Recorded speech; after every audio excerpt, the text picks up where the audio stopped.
नमस्कार दोस्तों, स्वागत है आप सभी का एमडी क्लासेस के यूट्यूब चैनल में। तो आज जैसे रेलवे का पेपर स्टार्ट था और वो पेपर पहले शिफ्ट का ओवर हो चुका है। इससे पहले आप लोगों ने लाइव वीडियो में कई सारी चीजें देख ली होंगी। अब हम देखेंगे और भी जो क्वेश्चन बचे रह गए थे और साथ ही साथ अभी तक पहले शिफ्ट में जितने भी क्वेश्चन पूछे गए, चाहे वो मैथ्स के हो, चाहे वो रीजनिंग के हो, चाहे वो जीके जीएस के हो, सबका सब क्वेश्चन देखेंगे इस वीडियो में। तो वीडियो बहुत महत्वपूर्ण होगी, जरूर वीडियो को देखिए। और सभी बच्चा, जितना बच्चा अभी तक सब चैनल को सब्सक्राइब नहीं करेगा, भैया सब्सक्राइब कर लेना, बेल आइकॉन पे क्लिक कर लेना, ताकि आपको हर वीडियो क्लासेस मिलते रहे।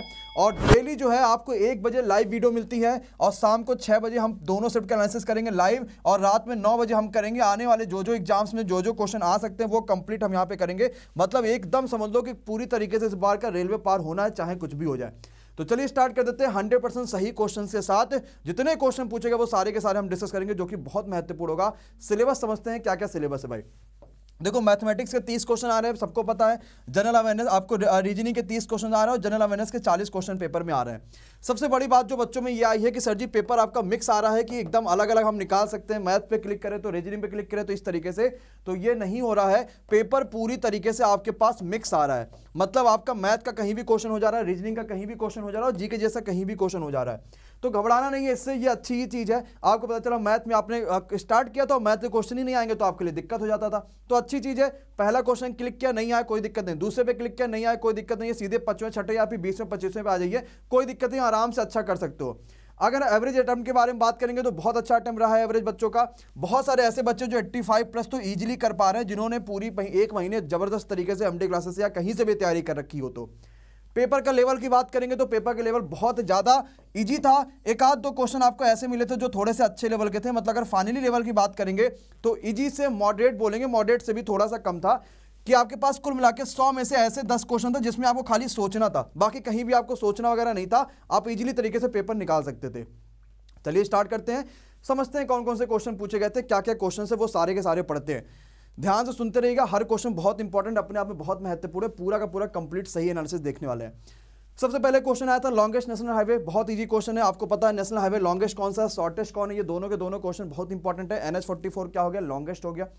सेकंड आया था बिहार के गवर्नर, 2-3 चीजें आई थी। बिहार के बारे में एक क्वेश्चन आया था और एक क्वेश्चन हिमाचल प्रदेश के बारे में आया था। बिहार के बारे में ऑलरेडी हमने कवर किया था, इसलिए इंपॉर्टेंट क्योंकि अभी हाल ही में वहां पे इलेक्शन खत्म हुए, तो बिहार का वैसे भी इंपॉर्टेंट था। तो बिहार के गवर्नर कौन हो गए, फागू चौहान होगा, और ये बिहार के 29वें नंबर के गवर्नर हो गए। एज यू ऑल नो, सबको ये बात बिल्कुल अच्छे से पता है। अगली बात पे आते हैं, एक क्वेश्चन आया था बंगाल के विभाजन को लेके। हमने ये ऑलरेडी डिस्कस किया हुआ, बंगाल का विभाजन कब हुआ था, सन 1905 में हुआ था। और किसके टाइम पे हुआ था, ये भी बात याद रखना सभी लोग। तो किसके टाइम पे हुआ था, करजन के टाइम पे हुआ था बंगाल के विभाजन, जो कि प्रभावी हुआ था फाइनली रूप से 16 अक्टूबर 1905 ईस्वी को बंगाल के विभाजन फाइनली रूप से प्रभावी हुआ था कंप्लीट। नेक्स्ट पे आते हैं, देखते हैं क्या कहते हैं। पानीपत के दूसरे युद्ध के बारे में पूछा गया था। तो पूरा कंप्लीट एनालिसिस यही होता है कि आपके पास अगर किसी एक के बारे में पूछा गया तो हम आपको पूरा का पूरा कंप्लीट सारी चीजें बता दें। तो दूसरा युद्ध आपको पता है पानीपत का कब हुआ था, 1556 को हुआ था। कुल मिला के पानीपत के 3 युद्ध हुए थे। सबसे पहला युद्ध आपको पता है 1526 में हुआ था। देन उसी के 30 साल बाद 1556 में पानीपत का दूसरा युद्ध हुआ था। देन उसी के 1761 में पानीपत का तीसरा युद्ध हुआ था। अब याद करते हैं पानीपत का पहला युद्ध किसके किसके बीच हुआ था, जो कि बहुत इंपॉर्टेंट है।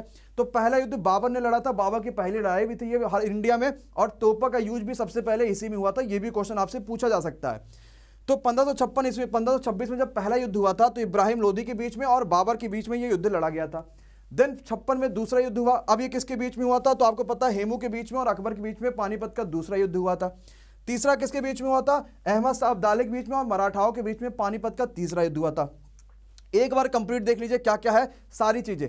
पीडीएफ के लिए बिल्कुल वरी मत होइएगा, आपको पीडीएफ टेलीग्राम पे मिल जाएगी, नीचे टेलीग्राम ग्रुप का लिंक है, एमडी क्लासेस जाके सर्च कर लीजिएगा। 20,000 से ज्यादा बच्चे वहां पे ऐड है और आपको हर चीज की पीडीएफ आपको वहां पे मिलती है। और अगर आपको बहुत अच्छा कंपाइलेशन चाहिए पीडीएफ का, तो वो भी अभी आपको मैं बताऊंगा किस तरीके से आपको बहुत बेहतरीन तरीके से पीडीएफ का कंपाइलेशन मिलने वाला है। नेक्स्ट क्वेश्चन आते हैं, मेंसुरेशन से 2 क्वेश्चन आए थे। मैं अभी आपको वो क्वेश्चंस करा दूंगा, कौन कौन से क्वेश्चन पूछे गए थे कंप्लीट आपको समझा दूंगा। एसआई सीआई से 2 क्वेश्चन आप सभी के पास हुए थे, इजी आया था।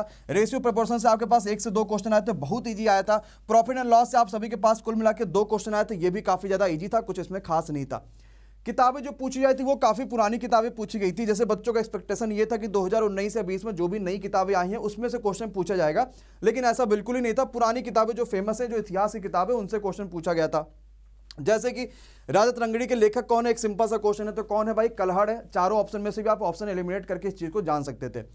वंदे भारत एक्सप्रेस के बारे में क्वेश्चन पूछा गया था कि पहली बार वंदे भारत एक्सप्रेस जो चली थी वो कहां से कहां तक चली थी।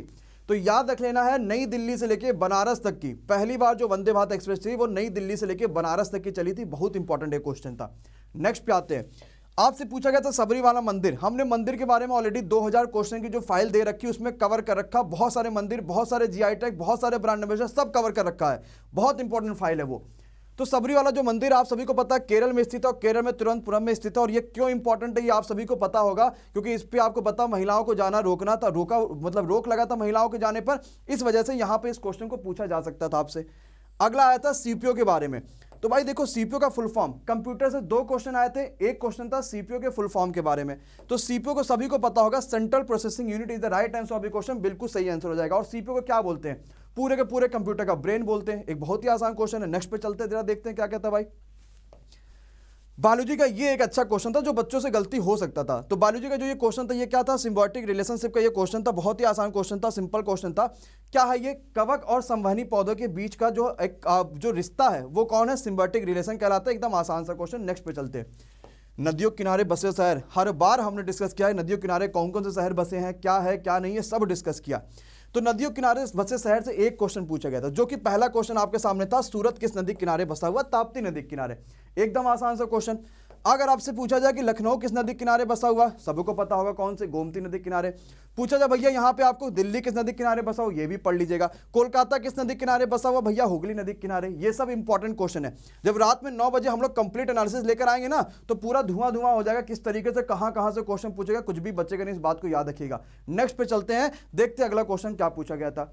देशों की राजधानी से भी क्वेश्चन इस बार पूछे गए थे। एक क्वेश्चन देशों की राजधानी, मतलब बहुत अच्छा पेपर बनाया गया था, किसी भी टॉपिक को छोड़ा नहीं गया, हर टॉपिक से क्वेश्चन पूछा गया था।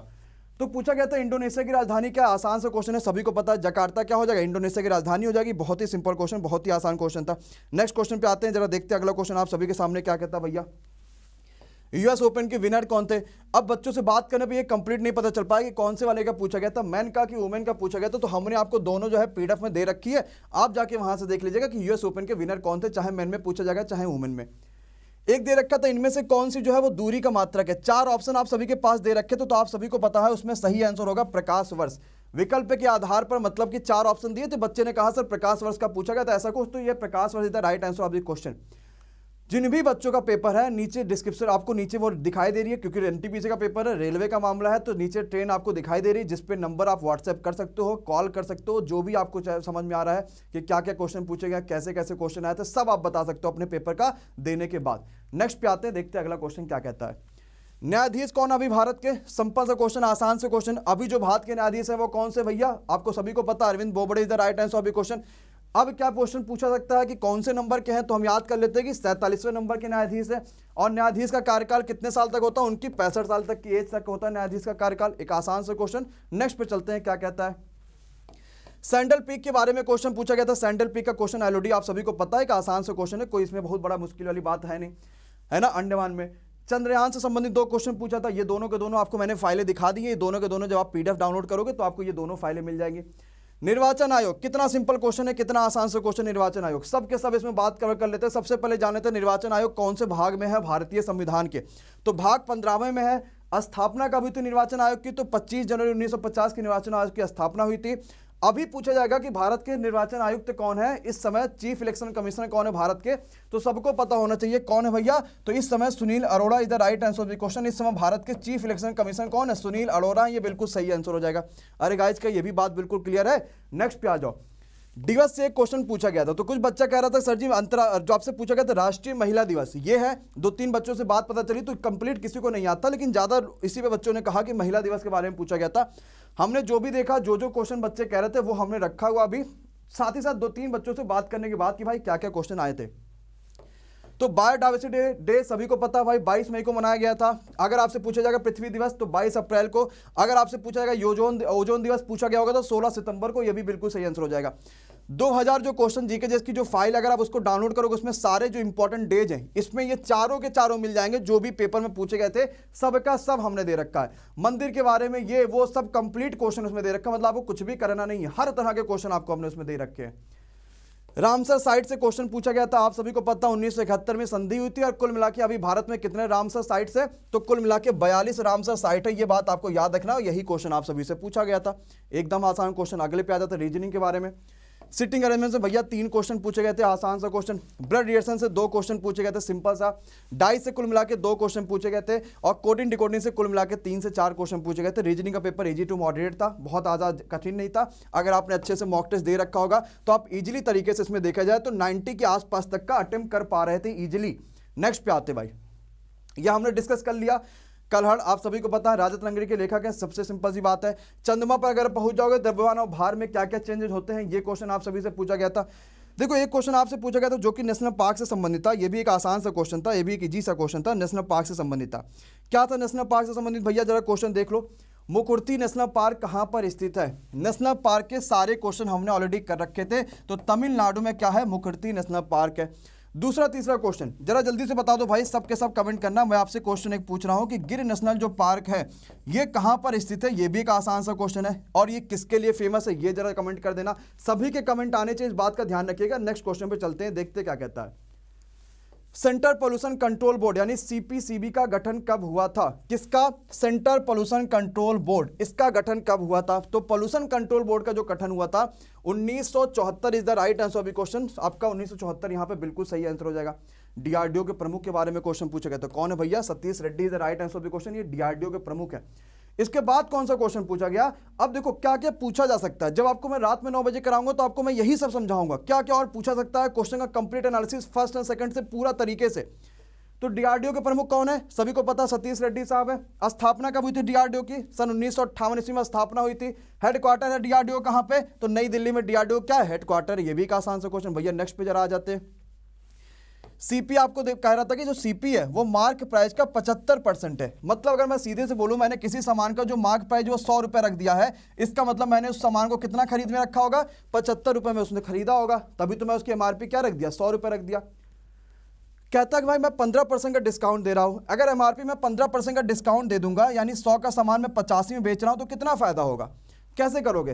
75 का सामान 85 में बेच रहा हूं, कितने का फायदा हो गया? 10 रुपए का। कितने पे? 75 पे इंटू 100। 25 या 75, 25 चौका 100, 10 चौका 40/3% का क्या हो जाएगा भैया? फायदा हो जाएगा। क्या बात सभी को क्लियर हो गया? आसान से कर लोगे, कोई दिक्कत कोई परेशानी नहीं। नेक्स्ट पे आ जाओ भैया। कह रहा था कॉट थीटा की वैल्यू दे रखी है, टेन थीटा की वैल्यू पूछा गया था आपसे। देखो कितना आसान क्वेश्चन। क्या था? कॉट थीटा की वैल्यू उसने कहा कि 3/5 था। टेन थीटा की वैल्यू क्या आएगी? कौन नहीं बता पाएगा? टेन का उल्टा ही तो कॉट होता है। खत्म करो बात। कितना आ जाएगा? 5/3 is the right answer of the question. आसान सा क्वेश्चन हो जाएगा। नेक्स्ट पे आ जाते हैं, देखते क्या कहता है भाई। x + y, y + z, z + x आपसे पूछा गया, तीनों का सम बताओ कितना आएगा। जोड़ लो, सबको जोड़ लो कंप्लीट। 2 बार x आ जाएगा, 2 बार y आ जाएगा, 2 बार z आ जाएगा। मैं इसको कंप्लीट शाम को 6 बजे या रात में 9 बजे में कंप्लीट आराम से इसको समझा दूंगा कि भाई इसका क्या होगा, उसका क्या होगा, सब चीज समझा दूंगा। कोई परेशानी की बात नहीं है। आप किसी लिए बिल्कुल एकदम परेशान मत होना कि सर जी ये आया था वो आया था, एकदम परेशान होने की बात नहीं है। विश्व पर्यावरण दिवस की थीम पूछी गई थी, तो क्या है भाई? Celebrate biodiversity is the right answer of the question. बिल्कुल सही आंसर हो जाएगा। 2020 का ये थीम है विश्व पर्यावरण दिवस का। पदार्थ की मात्रा को हम किससे मापते हैं भैया? तो मोल से मापते हैं। किसको? पदार्थ की मात्रा को। ये भी आसान सा क्वेश्चन है। विषाणुओं से कौन सा रोग था? ये क्वेश्चन दिया था। 4 ऑप्शन दिए थे, पूछा गया इसमें से कौन सा रोग विषाणुओं की वजह से होता है। 4 ऑप्शन थे, हमने आपके सामने पूरा ट्रिकी रख दिया क्या क्या क्वेश्चन पूछे जा सकते हैं। कौन सा रोग होता है भाई विषाणु से? रेबीज, खसरा, हर्पिस, मेनिंजाइटिस, हेपेटाइटिस, टेपोमा, साइलेंट, पोलियो, एड्स, चेचक, छोटी माता, डेंगू जर, गलसोद, इन्फ्लुएंजा, ये सब के सब किससे होते हैं? विषाणुओं से होते हैं। ये कहाँ मिल जाएंगे? सब के सब आपको पीडीएफ मिल जाएंगे, एमडी क्लासेस के टेलीग्राम चैनल पर मिल जाएंगे। आओ जरा समझते हैं। पूछा गया था गोबी मरुस्थल का जो विस्तार है वो कहां पर बहुत ज्यादा है? तो याद रखिएगा कहां पर बहुत ज्यादा है, तो Mongolia is the right answer of the question. Mongolia यहां पे क्या हो जाएगा? बिल्कुल सही आंसर हो जाएगा। सहारा का कहां पे? उत्तरी अफ्रीका में। गिब्सन का कहां पे? आपका ऑस्ट्रेलिया में। गोबी मंगोलिया और चाइना में। कालाहारी बोट्सवाना हो गया। सब दे दिया। एक क्वेश्चन पूछा गया तो 1000 जो क्वेश्चन बन सकते हैं वो सब आपके सामने रख दिया। पुरस्कार से संबंधित एक क्वेश्चन पूछा गया था। 2019 का ज्ञानपीठ पुरस्कार पहली बार किसे दिया गया था? अमिताभ घोष को। प्रथम अंग्रेजी भाषा में दिया गया था। ऑप्शन नंबर आपका ये भी बिल्कुल सही आंसर हो जाएगा, है ना। 2019 का पूछा गया था। अब क्वेश्चन ये भी तो पूछा सकता है भैया 2020 का। देखो वो भी क्वेश्चन दे दिया आपको। 2020 का क्या है वो भी सही कर लो, आराम से क्वेश्चन सबके सब कर लोगे। एक क्वेश्चन था कौन सा राज्य जो है वो 7 सिस्टर से शामिल नहीं है? 7 सिस्टर में कौन सा राज्य जो है वो शामिल नहीं है? आपको पता है भाई इसमें से सही आंसर क्या हो जाएगा? Sikkim is the right answer of the question. बिल्कुल सही आंसर हो जाएगा। भारत का सबसे लंबी तट वाला राज्य कौन सा है? तो गुजरात है। कुल मिला कितना किलोमीटर इसके तट? तो 1600 किलोमीटर है। एक भी आसान सा क्वेश्चन है। अगर पूछा है केंद्र शासित प्रदेशों में कौन सा भारत का सबसे लंबा, तो Andaman Nicobar is the right answer of the question. ये भी कर लेना, पीडीएफ में सब कुछ मिल जाएगा, कुछ नहीं बचेगा आपके लिए, सब कर लोगे आराम से। सबरीमाला कहां पे भैया? सबको पता हो गया, केरल में स्थित है। आसान सा क्वेश्चन था, सिंपल सा कर लोगे। पूछा गया लोकसभा में अधिकतम कितनी संख्या हो सकती है? तो 552। अधिकतम पूछा है कितनी संख्या हो सकती है? तो 552 हो सकती है। हमने पढ़ लिया क्या चीज? हमने पढ़ा भाई पोमोलॉजी क्या होता है और निथोलॉजी क्या होता है, सब पढ़ लिया था हमने। उसी से रिलेटेड एक और क्वेश्चन आपसे पूछा गया कि ये बताओ तो सेरीकल्चर किससे संबंधित है? तो रेशम कीट के पालन से क्या संबंधित है? सेरीकल्चर संबंधित है। पदार्थ की मात्रा, ये भी अभी कवर किया कि नहीं कवर किया। अगला क्वेश्चन, परार अधिनियम कब आया था? ये क्वेश्चन आप सभी से पूछा गया, बहुत ही आसान क्वेश्चन, सिंपल से क्वेश्चन। जो परार अधिनियम आया था, ये आया था सन 1986 ईस्वी में। अरे हाँ या ना बोलो भाई, कवर हो गया सबका सब, कुछ भी बचा नहीं भैया, एकदम पूरा तरीके से तहलका मच गया। बस खाली यही समझ लो कि सेकंड शिफ्ट जब शाम को 6 बजे आएंगे तो धुआं खाली होगा। कम से कम 50,000 बच्चे वहां पे आ जाएं और हर तरीके से जितने क्वेश्चन पूछे जाएंगे पहले और सेकंड शिफ्ट का मिला के सब डिस्कस करेंगे। ठीक, आ जाइए। देखो जिन बच्चों को बच्चों की बात सुननी है कि भाई कैसे कैसे क्वेश्चन आए थे एग्जाम सेंटर में, क्या था, तो हमने एक लाइव वीडियो भी करी थी, वहां पे आप बच्चों की बातें सुन सकते हो। ठीक है, तो इससे पहली वीडियो वही पड़ी थी। मंगलयान बारे में आप सभी को पता, 2013 में हिमाचल प्रदेश के सीएम पूछा गया था, आप सभी को पता जयराम ठाकुर साहब। राजधानी क्या हिमाचल प्रदेश की? शिमला। और दूसरी क्या है? सिंपल हो गया। ध्वनि तरंग की गति आप पूछा किसमें तेज होती है? तो ठोस में सबसे ज्यादा तेज होती है। और ध्वनि तरंग किसमें नहीं चलती है? आपको पता निर्वात में नहीं चलेगी, क्योंकि कोई ना कोई मीडियम चाहिए, निर्वात में कोई मीडियम नहीं हो गया।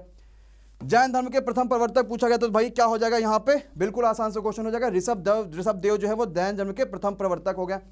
अब 23वां तीर्थंकर याद रख लो, पार्श्वनाथ है। और महावीर जैन कौन से नंबर के थे? तो 24वें नंबर के थे। ये भी क्वेश्चन याद रख लो। अमर्त्य सेन को नोबेल कब मिला था भैया? 1998 में मिला था। सिंपल सा क्वेश्चन है, बहुत आसान सा क्वेश्चन। 1 का क्यूब, 2 का क्यूब, 3 का क्यूब, 4 का क्यूब, अगला क्या आएगा? 5 का क्यूब आ जाएगा। तो भैया आंसर कितना हो जाएगा? 125 हो जाएगा। एकदम आसान सा क्वेश्चन है। नेक्स्ट पे आ जाओ।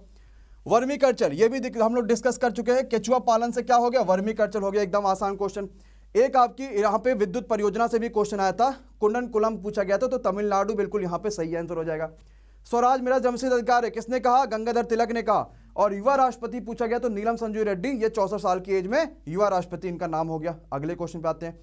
पट्टचित्र, ये हमने क्लास में ही डिस्कस किया, शाम वाली सारी की सारी क्लास में। अभी भी जिन बच्चों का पेपर नहीं हुआ, प्लेलिस्ट पे जाइए, हर प्रकार की वीडियो पढ़िए, सारी की सारी वीडियो जाके वहां से देख लीजिए। बालामाचा दर्रा हिमाचल प्रदेश, माइक्रोसॉफ्ट के सीए पूछा, आपको पूछेगा सीईओ कौन है माइक्रोसॉफ्ट के? सत्य नडेला। गूगल पूछा जाएगा तो सुंदर पिचाई। अल्फाबेट के पूछा जाएगा तो भैया सुंदर पिचाई। ये सब के सब क्वेश्चन याद रख लेना। सीईओ के बारे में क्वेश्चन और हर तरीके के क्वेश्चन हम यहाँ पे डिस्कस करने वाले हैं। एक और मार्शल आर्ट पूछा गया तो भैया कहाँ का है? तो केरल का हो जाएगा, बिल्कुल सही आंसर है। इस तरीके से बहुत सारे क्वेश्चन पूछे गए थे। आलू अनुसंधान केंद्र पूछा गया था, कोविड केयर ऐप से पूछा गया था कौन सा है, खेलो इंडिया यूथ गेम्स के बारे में पूछा गया था। वर्ग की भुजाओं को 20% बढ़ा दोगे तो भैया क्षेत्रफल पर क्या प्रभाव पड़ेगा? तो 20 + 20 + 20 × 20/100 ये निकाल लेना। छोटी संख्या को इससे डिवाइड कर रहे तो 8 रिमाइंडर बचा, एलसीएम निकाल के 8 उसमें जोड़ देना, आंसर आ जाएगा। डांडी कहां पर शुरू हुआ था? गुजरात में, बिल्कुल सही हो गया। आसान सा क्वेश्चन था। सारी क्वेश्चन पीडीएफ मिल जाएंगे। इसके अलावा 2000 जबरदस्त क्वेश्चन, 2000 मैथ के जबरदस्त क्वेश्चन, पूरी ज्योमेट्री का कंप्लीट नोट, पूरे ट्रिग्नोमेट्री का complete note with complete solution के साथ, और आपके लिए प्रैक्टिस क्वेश्चन के साथ, बाइलिंगुअल, सारी की सारी चीजें आपको नीचे डिस्क्रिप्शन में पढ़ रखी, जाके डाउनलोड कर लो और तहलका मचा के सिर्फ पढ़ डालो, सबका सब फाइनल सिलेक्शन 100% हो जाएगा। मिलते हैं शाम को 6 बजे, तब तक के लिए bye bye, good night, take care, thank you so much guys.